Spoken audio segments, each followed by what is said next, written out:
Hey guys, this is Matt with Dorm Room Hoops. I'm here with Dane and Kevin today. How are you guys doing? Doing well. How are you, Uh, Doing Dan? good. Thank you. Doing great. I thought we'd go ahead and hop straight into coaching. Tom Izzo of MSU just had an overtime win against number four Louisville. He's now 13-9 against higher seeds. Uh, Dane, how are you feeling about Tom Izzo? Well, Tom Izzo, I tweeted about him this weekend. He's the master of March. Although, against Coach K, he's 8-1. Coach K, uh, if Tom Izzo's the master of March, Coach K is the god of March. So, Mhm. like I said, Duke, it's hard to argue with him. Exactly, I agree completely. Kevin, you got anything? Yeah, to kind of piggyback on Dane, if Coach Izzo is the master of March, Coach K is the master of Tom Izzo.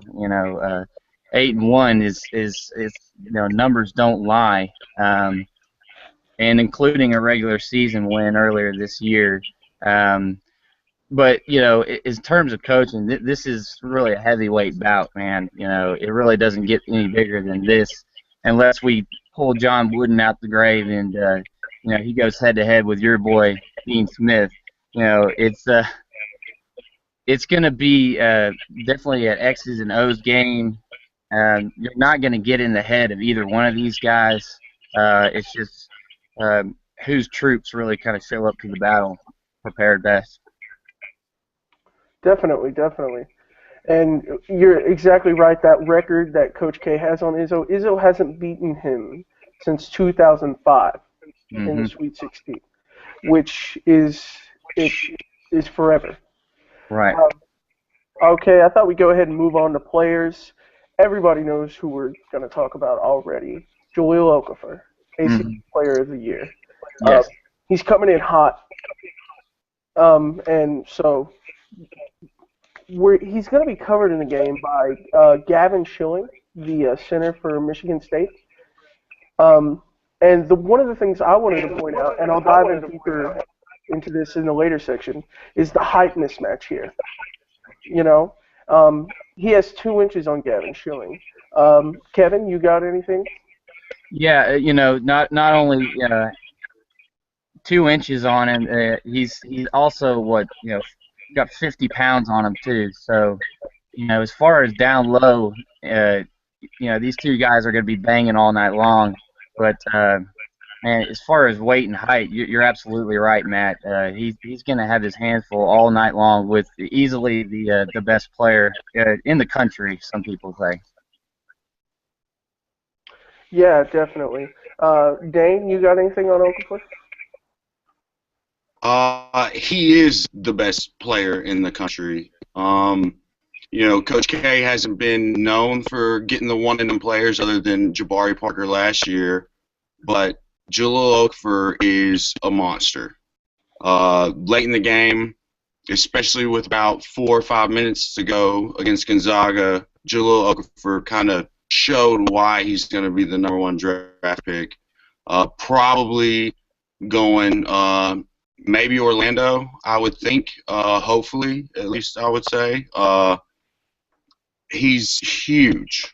I mean, we can't underestimate what he's going to do. Obviously, you said the 2.5 inches, 65 pounds, 65. that he's got on Gavin Schilling.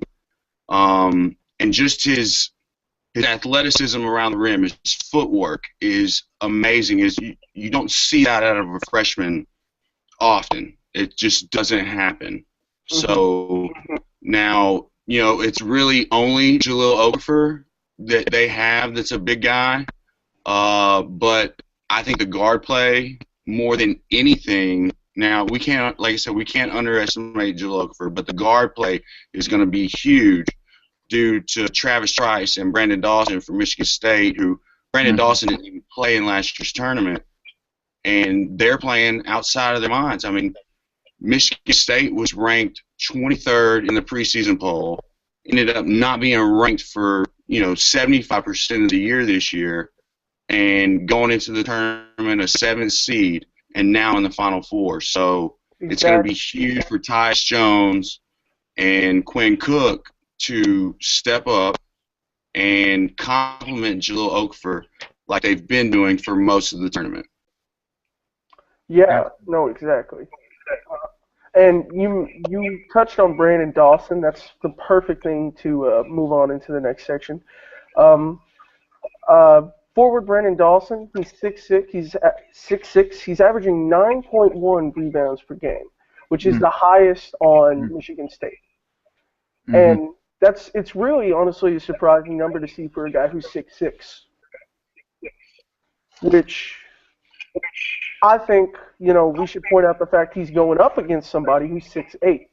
And in fact, I did the math here. Michigan State's average starter height is 6 feet and 3.5 inches, whereas Duke's average starter height is 6 feet and 5.8 inches, so almost 6'6", which gives them about a 2.5 to 3 inch height advantage.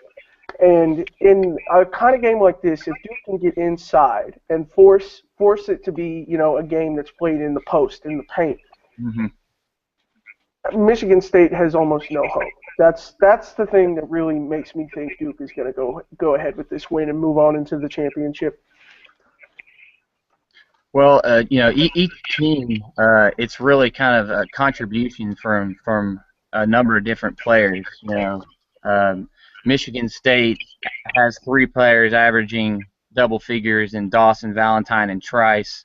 But Duke will do you one better with 4 out of 5 starters averaging double figures, and Okafor, Jones, Cook, and Winslow. So in order for Michigan to have any success, I think it might come on the part of one of these guys from Duke having an off night. I agree. I agree. Going back to the November 18th matchup between the two teams, now granted it was the third game of the year between the two, or for each team. Shooting is going to be huge. Now Travis Trice and Brandon Dawson have stepped up, like I said earlier. But the November 18th game, Duke 54% from the field, Michigan State 50%. Duke 50% from three-point, Michigan State 25%. Duke 76% from the free throw line, Michigan State 60%, although Michigan State did out-rebound Duke 35-25, but the turnovers, I think turnovers will be huge. Whoever can create more possessions for their team, that's going to be key. In the earlier game, Duke had 8 turnovers, Michigan State 13. That's 5 possession difference. When you get down to 2 minutes left in the game, and you get 5 more possessions than the other team, that's almost 10 plus points. So that's a blowout. That's going to be key.